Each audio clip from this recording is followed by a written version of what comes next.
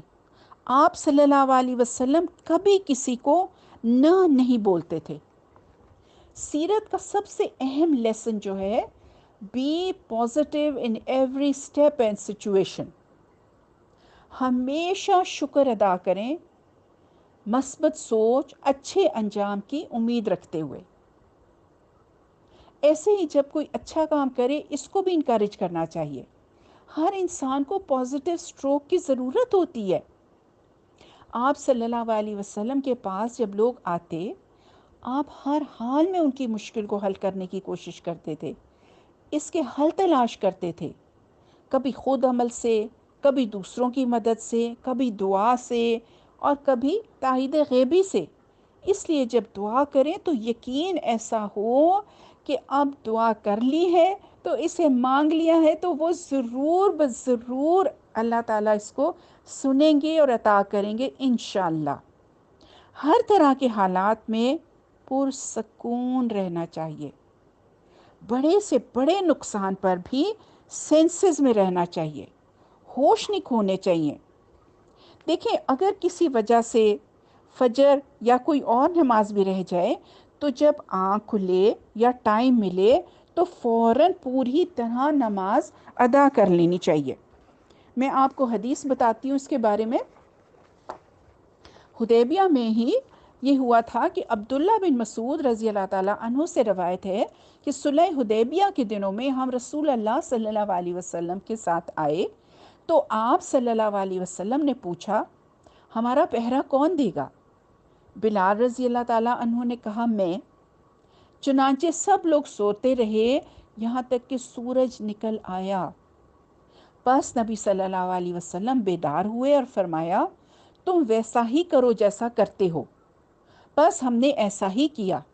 اس کے بعد آپ صلی اللہ علیہ وسلم نے فرمایا، جب تم میں سے کوئی سو جائے یا بھول جائے تو ایسا ہی کرے، یعنی اس وقت اس طرح نماز پڑھیں جیسے وقت پہ پڑھتے ہیں، جیسے کہ آپ فجر کے ٹائم پہ اٹھتے ہیں اور پڑھتے ہیں، ٹھیک ہے، جیسے تم کرتے ہو، یعنی طہارت، اذان، اقامت اور نماز۔ جو سو جائے یا بھول جائے تو حسب معمول پڑھے۔ ٹھیک ہے، چلیں اب ہم لیسن شروع کرتے ہیں۔ تجلیات نبوت، پیج 271، بادشاہوں اور عمرا کے نام خط۔ جب رسول اللہ صلی اللہ علیہ وسلم قریش سے معاہدہ کر کے اور ان کی طرف سے مطمئن ہو کر حدیبیہ سے واپس تشریف لائے تو بادشاہوں اور عمرا کے نام خطوط لکھے، انہیں اسلام کی دعوت دی اور ان کی دوہری ذمہ داریاں یاد دلائیں۔ دیکھیں، صلح حدیبیہ سے سب سے امپورٹنٹ چیز جو ہوئی تھی نا، وہ یہ کہ جنگ کی کیفیت ختم ہو گئی تھی اور امن اور سکونت کی فضا چھا گئی تھی۔ تو کام کرنے کے لیے پرسکون ماحول بھی بہت ضروری ہے نا۔ یہ اللہ کا انعام تھا کہ تبلیغ کے لیے اب موقع مل گیا۔ دیکھیں، اس سے پہلے کہ ہم خط پر جو ہے لکھے ہوئے ہیں اس کو اسٹڈی کریں تو ہم دیکھتے ہیں کہ حضور پاک صلی اللہ علیہ وسلم نے کیا کیا۔ اس سے پہلے کہ آپ خط لکھتے، آپ نے صحابہ کرام کو جمع کیا مشورے کے لیے، خطبہ فرمایا، ایسے لوگوں میں تم عالم کے لیے رحمت بنا کر بھیجا گیا ہوں، ایسے لوگوں میں تمام عالم کے لیے میں رحمت بنا کر بھیجا گیا ہوں، یعنی میری ڈیوٹی صرف تم تک پیغام پہنچانا نہیں، تم تمام عالم کو یہ پیغام پہنچاؤ۔ اب یہ صحابہ کو کہہ رہے ہیں، اللہ تم پر رحم فرمائے گا، جو اللہ کا پیغام پہنچائے گا اللہ اس پر رحم فرمائے گا۔ یہ خوشخبری ہے ہم سب کے لیے۔ دیکھیں عیسیٰ علیہ السلام کے حواریوں کی طرح اختلاف نہ کرنا، ہی کنٹینیوز ان اس خطبہ کہ عیسیٰ علیہ السلام کے حواریوں کی طرح اختلاف نہ کرنا پیغام پہنچانے کے ساتھ سب سے بڑا اندیشہ باہمی اختلاف کا ہوتا ہے۔ ہوتا یہ ہے کہ جب حضور پاک صلی اللہ علیہ وسلم نے یہ فورسی کیا، صحابہ اکرام کو ذہنی طور پر تیار کر رہے تھے، کیونکہ کسی بھی لیڈر کو جب کام لینا ہوتا ہے نا تو وہ اپنی ٹیم کو ذہنی طور پر تیار کرتا ہے۔ صحابہ کرام نے ان کو مشورہ دیا کہ مہر بنا لیں، یعنی کہ سٹیمپ بنا لیں، جس کو حضور پاک صلی اللہ علیہ وسلم نے پسند فرمایا۔ یعنی صحابہ کرام کسی بھی کام کو بہتر بنانے کے لیے مشورے بھی دیتے تھے۔ آپ صلی اللہ علیہ وسلم نے مہر بنوائی جس کی سند حبشہ کی تھی، یعنی وہ حبشہ سے بنی ہوئی تھی، اور اس پر محمد رسول اللہ لکھا ہوا تھا۔ سب سے پہلا خط حضور پاک صلی اللہ علیہ وسلم نے نجاشی کے نام لکھا۔ اس کا نام اسمہ بن ابجر تھا۔ رسول اللہ صلی اللہ علیہ وسلم نے اس کے نام حسب ذیل خط لکھا۔ بسم اللہ الرحمن الرحیم۔ یہ خط ہے محمد اللہ کے رسول کی طرف سے نجاشی اسہمہ شاہ حبشہ کی جانب۔ اس شخص پر سلام جو ہدایت کی پیروی کرے اور اللہ اور اس کے رسول پر ایمان لائے اور اس بات کی شہادت دے کہ اللہ وحدہ لا شریک کے سوا کوئی عبادت کے لائق نہیں، اس نے نہ کسی کو اپنی بیوی بنایا نہ لڑکا، اور اس بات کی شہادت دے کہ محمد اس کا بندہ اور رسول ہے، اور میں تمہیں اسلام کی دعوت دیتا ہوں کیونکہ میں اس کا رسول ہوں، لہٰذا اسلام لاؤ سلامت رہو گے۔ پھر حضور پاک صلی اللہ علیہ وسلم نے سورہ آل عمران کی آیت نمبر 64 لکھی، اے اہل کتاب، ایک ایسی بات کی طرف آؤ جو ہمارے اور تمہارے درمیان برابر ہے، وہ یہ کہ ہم اللہ کے سوا کسی اور کی عبادت نہ کریں، اس کے ساتھ کسی کو شریک نہ ٹھہرائیں، اور ہم میں سے بعض کو اللہ کے سوا رب نہ بنائے۔ بس اگر وہ منہ موڑیں تو کہہ دو کہ گواہ رہو ہم مسلمان ہیں۔ یہاں آیت ختم ہوتی ہے، یعنی کنٹینیوز، اگر تم نے یہ دعوت قبول نہ کی تو تم پر اپنی قوم کے نصارہ کا گناہ بھی ہے۔ اب یہاں پہ انہوں نے یہ بھی بتا دیا کہ اس میں ان کا گناہ بھی ہے۔ اس خط کے کنٹینٹ سے ہم نے کیا سیکھا؟ دیکھیں، خط کا آغاز کسی ایکسائٹنگ جملے سے نہیں کیا، بلکہ بات ٹو دا پوائنٹ کی، سلامتی سے آغاز کیا، جو ان کا رتبہ تھا اس کو تسلیم کیا، اور جو ان کا ٹائٹل تھا اس کو لکھا، کامن گراؤنڈز کی بات کی، میسج دے دیا کہ میں کون ہوں اور میرا کام کیا ہے، پھر قرآن کی آیت کے ذریعے کامن گراؤنڈ پر بات کی، آخر میں کہا کہ اگر یہ نہیں کرتے تو گناہ بھی ہے، نہ صرف تمہارا بلکہ سب کا تم ہی پر ہے۔ ترتیب کا فرق دیکھیں کہ اس کو حکمت کہتے ہیں، کانسیکوینسز اینڈ میں بتائی۔ عام طور پر ہم لوگ جو ہیں وہ نیگیٹو سے بات شروع کرتے ہیں، دوسرے کو ڈرا کر خوف زدہ کر دیتے ہیں، روب جھاڑتے ہیں، نتیجہ یہ ہوتا ہے کہ اگلا بات مانتا ہی نہیں اور ڈیفینسو ہو جاتا ہے۔ کبھی ایسی ٹون اور طریقے سے بات نہ کریں کہ اگلا فوراً ڈیفینسو ہو جائے۔ اینڈ پر جو بات کی اس سے اصلاح کی فکر ڈال دی، اور کیا کیا؟ مختصر بات کی، دلیل سے بات کی، قرآن کی آیت لکھی، اور دیکھیں کتنی پولائٹ ٹون میں بات کی، توحید کو ہائی لائٹ کیا جو اصل مقصد ہے، جو اسلام کا اصل پیغام ہے۔ اور ہم یہ بھی دیکھتے ہیں کہ کوئی خوش آمد نہیں کی، کوئی طنز نہیں کیا، کوئی ایگزیجریشن نہیں کی، کوئی ان کو لیٹ ڈاؤن بھی نہیں کیا۔ ٹھیک ہے؟ اچھا جی، یہ خط آپ صلی اللہ علیہ وسلم نے عمر بن امیہ زمری رضی اللہ تعالیٰ عنہ کے ہاتھ میں روانہ کیا۔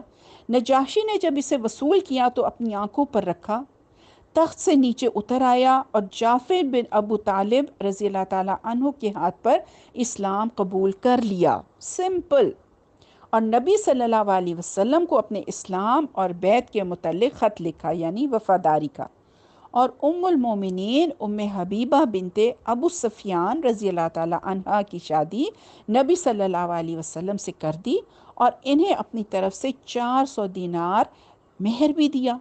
پھر انہیں اور مہاجرین حبشہ کو عمر بن امیہ زمری رضی اللہ تعالیٰ عنہ کے ساتھ 2 کشتیوں میں سوار کیا اور انہیں لے کر اس وقت وہ وہاں پہ پہنچے جب نبی صلی اللہ علیہ وسلم خیبر میں تھے۔ نجاشی نے رجب 9 ہجری میں وفات پائی اور نبی صلی اللہ علیہ وسلم نے اس کی وفات ہی کے دن صحابہ کرام رضی اللہ تعالیٰ عنہم کو اس کی موت کی اطلاع دی اور اس کی غائبانہ نماز جنازہ بھی پڑھی، وحی کے ذریعے سے، یعنی ان کو پتہ چل گیا۔ اس کی وفات کے بعد دوسرا بادشاہ جس کا جانشین ہوا تو آپ صلی اللہ علیہ وسلم نے اس کے نام بھی ایک خط روانہ کیا اور اسے اسلام کی دعوت دی، لیکن یہ معلوم نہ ہو سکا کہ اس نے اسلام قبول کیا یا نہیں۔ اگلا خط جو انہوں نے لکھا وہ تھا مقوقس شاہ اسکندریہ اور مصر کے نام۔ نبی صلی اللہ علیہ وسلم نے اس کے نام جو خط لکھا وہ یہ ہے: بسم اللہ الرحمن الرحیم، اللہ کے بندے اور اس کے رسول محمد کی طرف سے مقوقس سربراہ قبط کی جانب، اس پر سلام جو ہدایت کی پیروی کرے۔ اما بعد، میں تمہیں اسلام کی دعوت دیتا ہوں۔ اسلام لاؤ، سلامت رہو گے۔ اسلام لاؤ، اللہ تمہیں دوہرا اجر دے گا، لیکن اگر تم نے منہ موڑا تو تم اہل قبط کا بھی گناہ تمہیں ہی ہوگا۔ پھر وہی سورہ آل عمران کی آیت 64 لکھی، اور اے اہل کتاب، ایسی بات کی طرف آؤ جو ہمارے اور تمہارے درمیان برابر ہے، وہ یہ کہ ہم اللہ کے سوا کسی کی عبادت نہ کریں گے اور اس کے ساتھ کسی چیز کو شریک نہ ٹھہرائیں گے، اور ہم میں سے بعض کو اللہ کے سوا رب نہ بنائیں گے۔ بس اگر وہ منہ موڑیں تو کہہ دو تم گواہ رہو کہ ہم مسلمان ہیں۔ یہ خط جو تھا یہ آپ صلی اللہ علیہ وسلم نے حاطب کے ہاتھ روانہ کیا۔ انہوں نے مقوقس سے گفتگو کی اور اسے خط پہنچایا۔ مقوقس نے ان کی عزت افزائی کی اور خط ہاتھی دان کے ایک ڈبے میں رکھ کر اس پر مہر لگائی اور اسے محفوظ کر لیا، اور نبی صلی اللہ علیہ وسلم کو جواب لکھا اور اس میں اقرار کیا کہ ایک نبی باقی رہ گیا ہے اور میں سمجھتا ہوں کہ وہ ملک شام میں ظاہر ہوگا، لیکن وہ مسلمان نہیں ہوا۔ تحفے میں اس نے ماریا اور سیرین نامی 2 لونڈیاں بھیج دیں جن کا قبط میں بڑا مقام تھا، یعنی ایلیٹ لونڈیاں تھیں۔ کچھ کپڑے اور ایک خچر بھی ہدیہ کیا جس کا نام دلدل تھا۔ نبی صلی اللہ علیہ وسلم نے ماریا کو اپنے لیے اور دلدل کو اپنی سواری کے لیے منتخب فرمایا اور سیرین کو حضرت حسان بن ثابت کی رضی اللہ تعالیٰ عنہ کے لیے ہبہ کر دیا۔ اب دیکھیں یہاں پہ ہمیں کیا پتہ چلتا ہے، اس خط میں اور پچھلے خط میں کیا فرق تھا۔ پازیٹیو بات سے شروع کی، دوہرے اجر کی بشارت دی اور وہیں پہ انجام بھی بتا دیا، کامن گراؤنڈز پہ بات ختم کی۔ خط زیادہ مختصر ہے یہاں پہلے خط سے دیکھیں، اور وہ ایمان نہ لایا مگر خط کو حفاظت سے اس نے عزت دی، جیسے ہم قرآن مجید کو عزت سے رکھتے ہیں نا۔ تو یہاں ہمیں پتہ چلتا ہے کہ غیر مسلم جو نان ہاسٹائل ہوں، اچھے ٹرمز ہوں جن کے ساتھ، تو ایسے غیر مسلم بے ضرر ہیں، ہمیں جو کچھ نہیں کہتے، اپنے دین پر ہیں۔ آپ نے انہیں اسلام کی بات بھی بتائی مگر قبول نہ کیا، فار انسٹنس، ٹھیک ہے، ان سے ہدیہ کا لین دین ہو سکتا ہے، تحفہ تحائف دیا جا سکتا ہے۔ حضور نے اس بات کو انا کا مسئلہ نہیں بنایا کہ تم نے اسلام قبول نہیں کیا تو بس یہ لو تمہارے تحفے میں پھینک رہا ہوں، کچھ ایسا نہیں ہوا۔ اچھا جی، آگے ہم دیکھتے ہیں خسرو پرویز شاہ فارس کے نام خط۔ یہ آگ پرست تھا۔ آپ نے اس خط پہ اس کے نام یہ خط لکھا: بسم اللہ الرحمن الرحیم، محمد رسول اللہ کی طرف سے کسرا والی فارس کی جانب، اس شخص پر سلام جو ہدایت کی پیروی کرے اور اللہ اور اس کے رسول پر ایمان لائے اور گواہی دے کہ اللہ کے سوا کوئی لائق عبادت نہیں، وہ تنہا ہے، اس کا کوئی شریک نہیں، اور محمد اس کے بندے اور رسول ہیں۔ میں تمہیں اللہ کی طرف بلاتا ہوں کیونکہ میں تمام انسانوں کی جانب سے اس کا فرستادہ ہوں، یعنی کہ بھیجا ہوا ہوں، تاکہ جو شخص زندہ ہے اسے انجام بد سے ڈرایا جائے اور کافروں پر حق بات ثابت ہو جائے، یعنی کہ حجت تمام ہو جائے۔ بس تم اسلام لاؤ، سالم رہو گے، اور اگر اس سے انکار کیا تو تم پر مجوس کا بھاری گناہ ہوگا۔ دیکھیں اس خط کی خصوصیت یہ ہے کہ اس میں آیت نہیں لکھی، کیونکہ وہ مشرک تھا نا اور اہل کتاب سے نہ تھا، اس لیے کامن گراؤنڈ کوئی نہیں تھی، اور بتایا کہ خط اس لیے لکھ رہا ہوں بیکاز میں سارے انسانوں کی طرف بھیجا گیا ہوں۔ تو یہ خط آپ نے عبداللہ بن حذیفہ رضی اللہ تعالیٰ عنہ کے ذریعے سے بھیجا اور انہیں حکم دیا کہ اسے والی بحرین کے حوالے کر دیں، اور سربراہی بحرین سے کسرا کے حوالے کرے گا۔ جب یہ خط کسرا کے سامنے پڑھا گیا تو اس نے اسے پھاڑ دیا اور کہا میری رعایا میں سے ایک حقیر غلام اپنا نام مجھ سے پہلے لکھتا ہے، یعنی تکبر بھرا ہوا جواب دیا نا۔ تو رسول اللہ صلی اللہ علیہ وسلم کو اس کی خبر ہوئی تو فرمایا اللہ اس کی بادشاہت کو پارا پارا کرے گا، بیکاز اللہ کے رسول کا خط پاڑا تھا نا۔ پھر وہی ہوا جو آپ صلی اللہ علیہ وسلم نے فرمایا تھا، چنانچہ اس کے لشکر نے رومیوں سے بدترین شکست کھائی۔ پھر خسرو کے بیٹے شیرویہ نے اس کے خلاف بغاوت کی، یعنی کہ اپنے ہی باپ کے خلاف، اور اسے قتل کر دیا اور بادشاہت پر قبضہ کر لیا۔ پھر وہاں افتراق و انتشار کا طویل سلسلہ پھیل گیا، یہاں تک کہ عمر بن خطاب رضی اللہ تعالیٰ عنہ کے زمانے میں اسلامی لشکر نے اس ملک پر قبضہ کر لیا اور یہ بادشاہت ہمیشہ کے لیے ختم ہو گئی۔ اب قیصر روم کے نام خط کیا لکھا؟ بسم اللہ الرحمن الرحیم، اللہ کے رسول محمد کی جانب سے ہرقل سربراہ روم کی طرف اس شخص پر سلام ہو جو ہدایت کی پیروی کرے، تم اسلام لاؤ سلامت رہو گے، اسلام لاؤ اللہ تمہیں دوہرا اجر دے گا، اور اگر تم نے روگردانی کی تو تم پر رعایا کا بھی گناہ ہوگا۔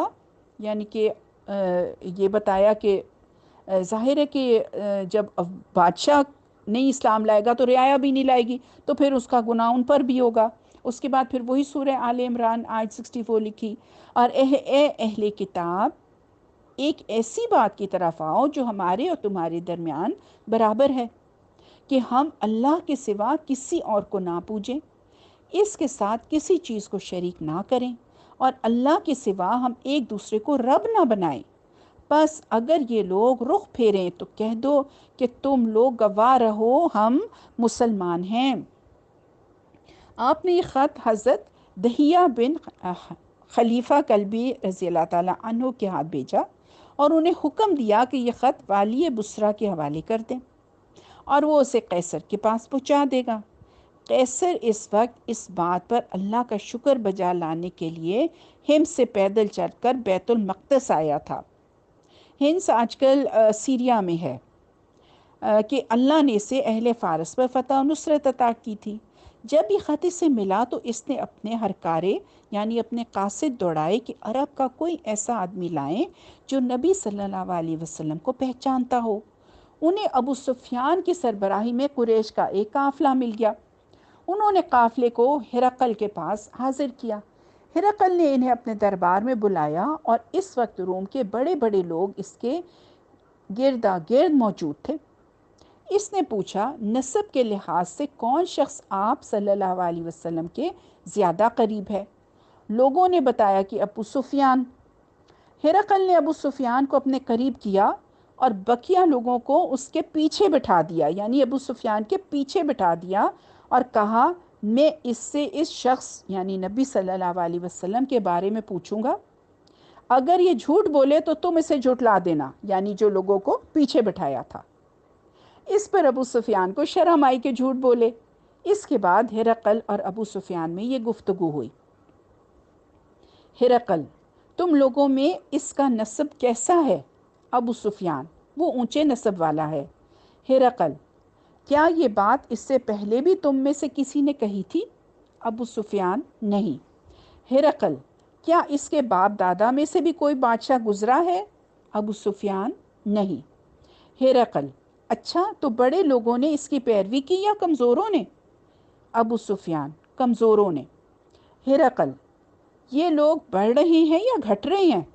ابو سفیان بڑھ رہے ہیں۔ ہرقل کیا اس دین میں داخل ہونے کے بعد کوئی شخص اس دین سے برگشتہ ہوا یعنی کہ مرتد بھی ہوا ہے؟ ابو سفیان نہیں۔ ہرقل جو بات اس نے اب کہی ہے کیا اس سے پہلے تم نے اسے کبھی جھوٹ کا الزام بھی دیا ہے؟ یعنی کبھی انہوں نے جھوٹ بولا ہے نبی نے، جو اپنے آپ کو نبی کہتے ہیں، حضور پاک صلی اللہ علیہ وسلم کے بارے میں پوچھ رہا تھا نا، تو ابو سفیان نے کہا نہیں۔ ہرقل کیا وہ بدعہدی بھی کرتا ہے؟ ابو سفیان نہیں۔ اور یہاں ابو سفیان کو ایک مشکوک بات کہنے کا موقع ملا، چنانچہ اس نے مزید کہا البتہ ہم لوگ اس وقت اس کے ساتھ صلح کی ایک مدت گزار رہے ہیں، معلوم نہیں اس میں وہ کیا کرے گا۔ ہرقل کیا تم لوگوں نے اس سے جنگ کی ہے؟ ابو سفیان جی ہاں۔ ہرقل تو تمہاری اور اس کی جنگ کیسی رہی؟ ابو سفیان جنگ ہماری اور اس کے درمیان ڈول ہے، یعنی کبھی وہ ڈول جیسے کنویں میں نہیں پانی ڈالتے، کبھی ڈول اوپر ہوتا ہے کبھی ڈول نیچے جاتا ہے، وہ ہمیں زک پہنچا لیتا ہے اور ہم بھی اسے زک پہنچا لیتے ہیں۔ ہرقل وہ تمہیں کن باتوں کا حکم دیتا ہے؟ ابو سفیان یعنی کہ اس نے پوچھا میسج کیا ہے۔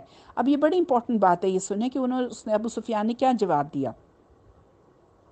وہ کہتا ہے صرف اللہ کی عبادت کرو، اس کے ساتھ کسی چیز کو شریک نہ کرو، تمہارے باپ دادا جو کچھ کہتے تھے اسے چھوڑ دو۔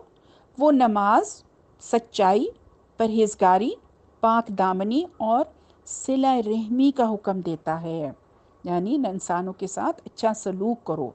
اس کے بعد ہرقل نے اس گفتگو پر تبصرہ کرتے ہوئے کہا تم نے بتایا کہ وہ اونچے نسب والا ہے، تو دستور یہی ہے کہ پیغمبر اپنی قوم کے اونچے نسب سے بھیجے جاتے ہیں، اور تم نے بتایا کہ اس سے پہلے تم میں سے کسی نے یہ بات نہیں کہی، تو میں کہتا ہوں کہ اگر ایسا ہوتا تو میں کہتا کہ یہ شخص ایک ایسی بات کی نقل کر رہا ہے جو اس سے پہلے کہی جا چکی ہے، اور تم نے بتایا کہ اس کے باپ دادا میں کوئی بادشاہ نہیں گزرا۔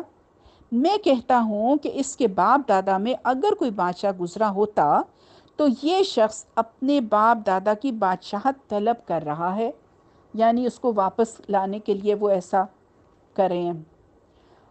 اور تم نے بتایا کہ جو بات اس نے کہی ہے اس سے پہلے تم لوگوں نے اس پر کبھی جھوٹ کا الزام نہیں لگایا، تو میں نے یہ جان لیا کہ ایسا نہیں ہو سکتا کہ وہ لوگوں سے تو جھوٹ نہ بولے اور اللہ کے معاملے میں جھوٹ بولے۔ اور تم نے یہ بھی بتایا کہ کمزور لوگ اس کی پیروی کر رہے ہیں، حقیقت یہ ہے کہ یہی لوگ پیغمبروں کے پیروکار ہوتے ہیں۔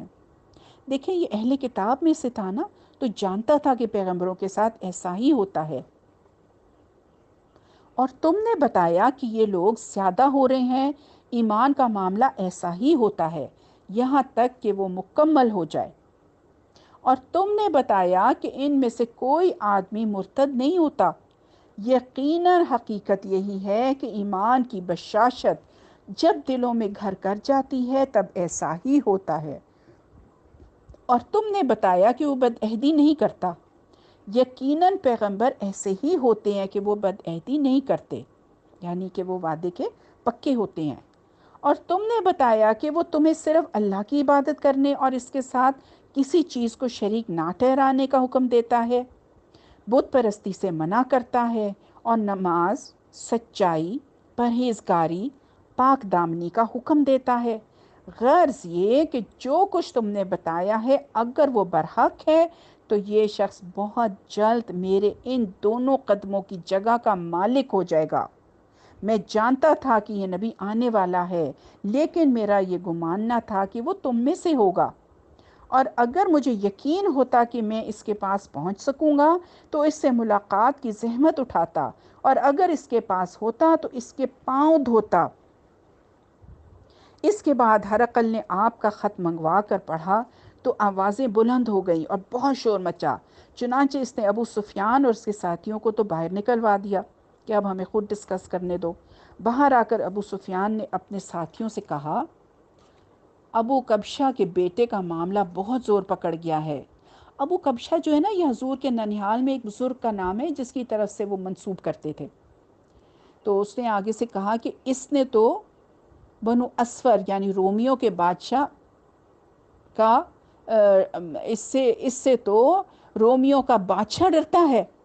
اس کے بعد ابو سفیان کو پختہ یقین ہو گیا کہ رسول اللہ صلی اللہ علیہ وسلم کا دین غالب آ کر رہے گا، یہاں تک کہ اللہ نے اس لیے اسلام کی توفیق دی۔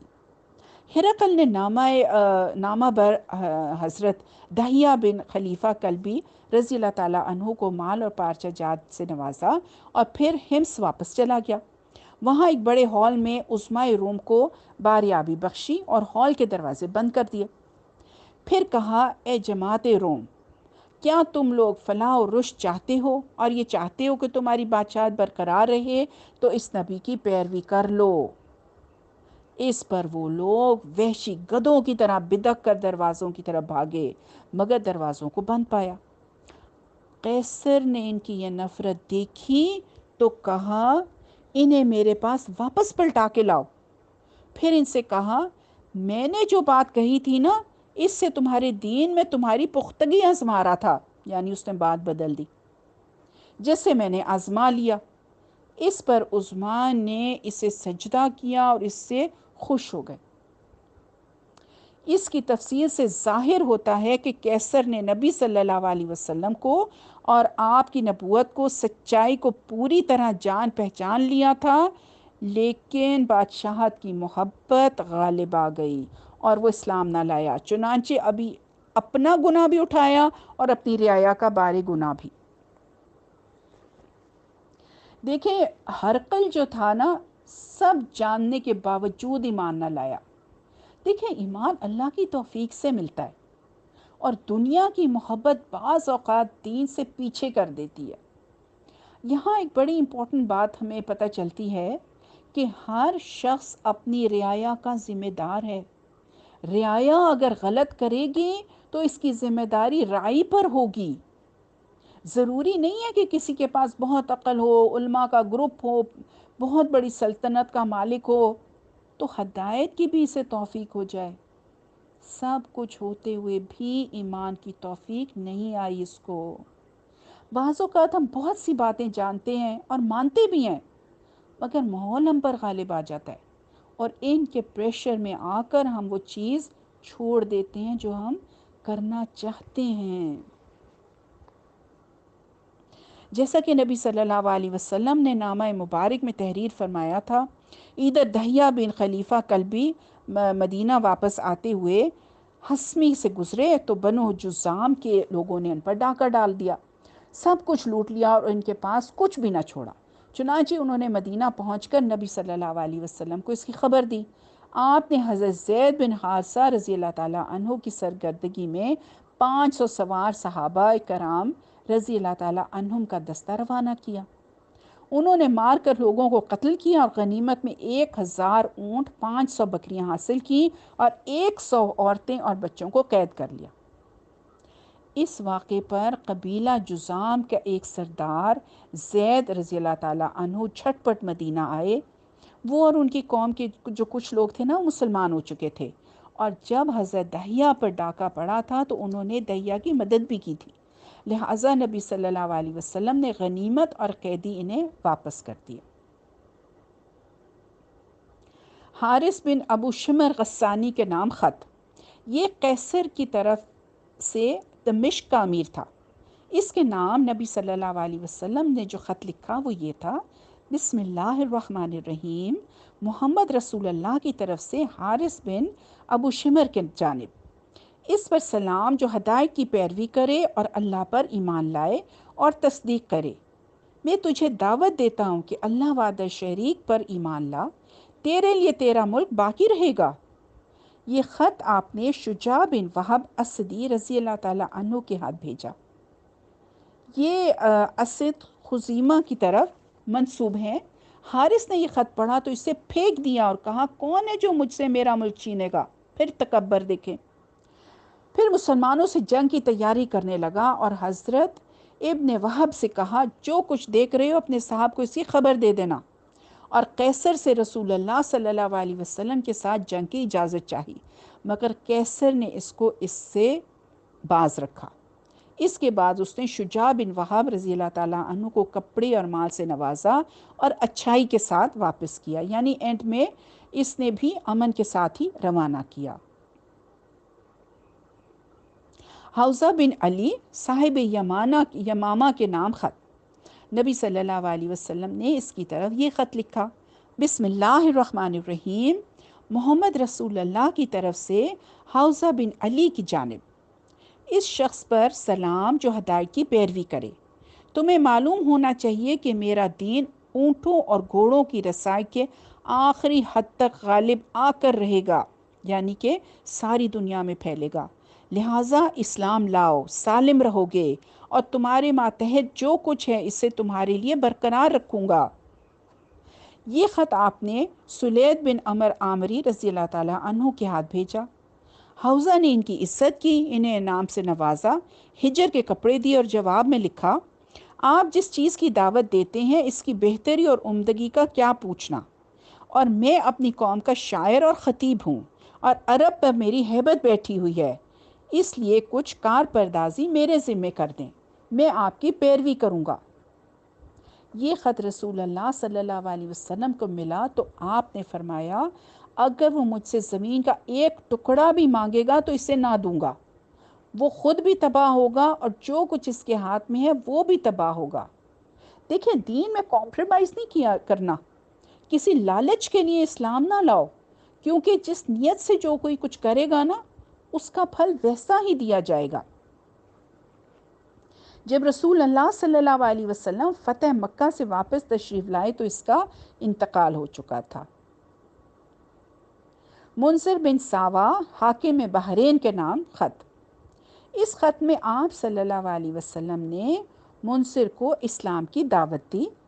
منصر مسلمان ہو گیا، کچھ اہل بحرین بھی مسلمان ہو گئے، جبکہ کچھ دوسرے اپنے دین یہودیت اور مجوسیت پر برقرار رہے۔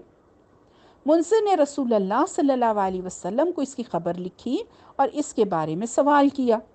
آپ صلی اللہ علیہ وسلم نے اسے لکھا: مسلمان جس حال پر ایمان لائے ہیں انہیں اسی حال پر چھوڑ دو، اور یہود اور مجوس سے جزیہ لو، اور تم جب تک درست راہ پر رہو گے ہم تمہیں تمہارے عہدے سے معزول نہ کریں گے۔ شاہان عمان جعفر اور اس کے بھائی کے نام خط، ان کے نام نبی صلی اللہ علیہ وسلم کا خط یہ تھا: بسم اللہ الرحمن الرحیم، محمد رسول اللہ کی جانب سے جلندہ کے دونوں صاحبزادوں جعفر اور عبد کے نام، اس شخص پر سلام جو ہدایت کی پیروی کرے۔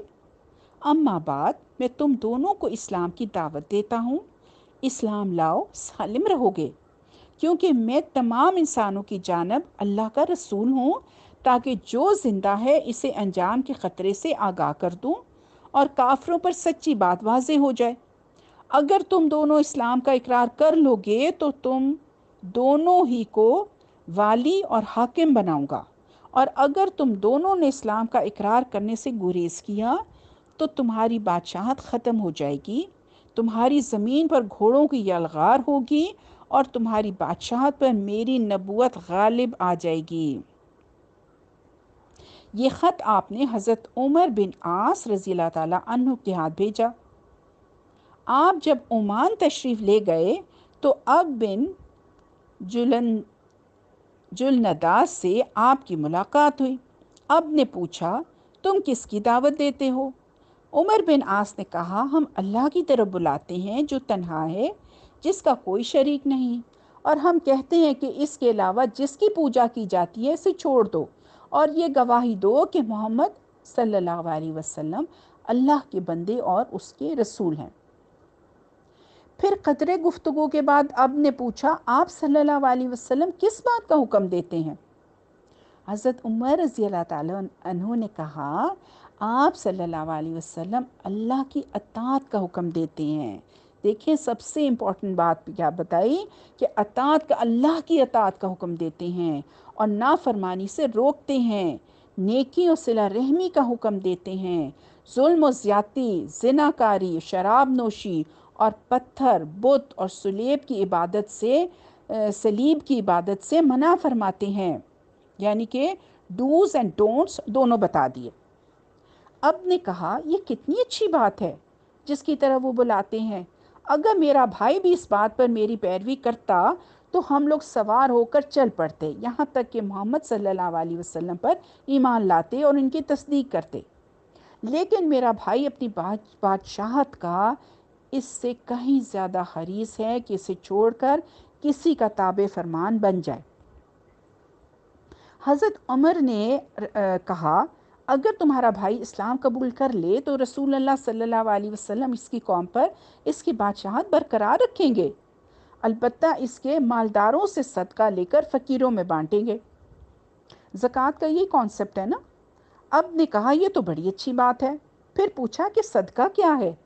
حضرت عمر نے جواب میں تفصیل بتائی کہ جب مویشیوں کا ذکر کیا تو اس نے کہا میں نہیں سمجھتا کہ میری قوم اس کو مانے گی. پھر اب نے حضرت عمر کو اپنے بھائی جعفر کے پاس بھیجا. حضرت عمر نے اس کو خط دیا، اس نے خط پڑھا، پھر اپنے بھائی کے حوالے کر دیا اور عمر سے پوچھا کہ قریش نے کیا کیا؟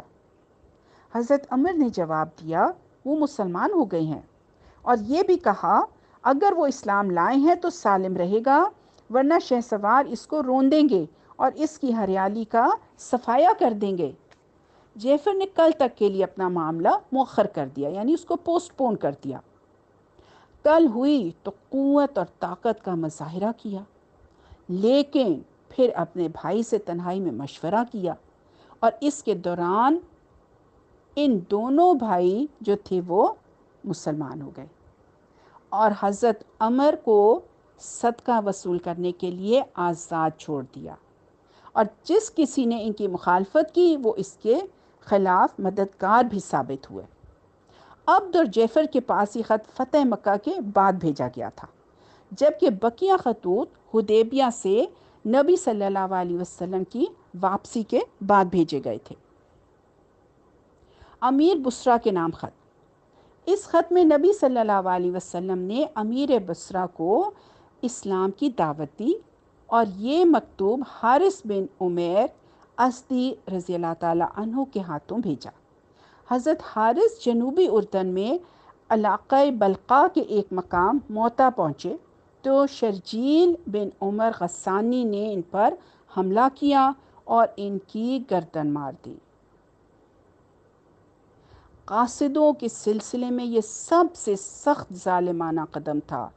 ان کے سوا نبی صلی اللہ علیہ وسلم کا کوئی قاصد قتل نہیں کیا گیا، یعنی کہ کوئی ایمبیسڈر جو تھا وہ قتل نہیں کیا گیا. نبی صلی اللہ علیہ وسلم نے اس پر سخت غم اور غصے کا اظہار فرمایا، اور یہی بات جو تھی یہ غزوہ موتا کا سبب بنی تھی. ربنا تقبل منا انك انت السميع العليم وتب علينا انك انت التواب الرحيم. سبحانك اللهم وبحمدك نشهد ان لا اله الا انت نستغفرك ونتوب اليك. السلام علیکم ورحمۃ اللہ وبرکاتہ.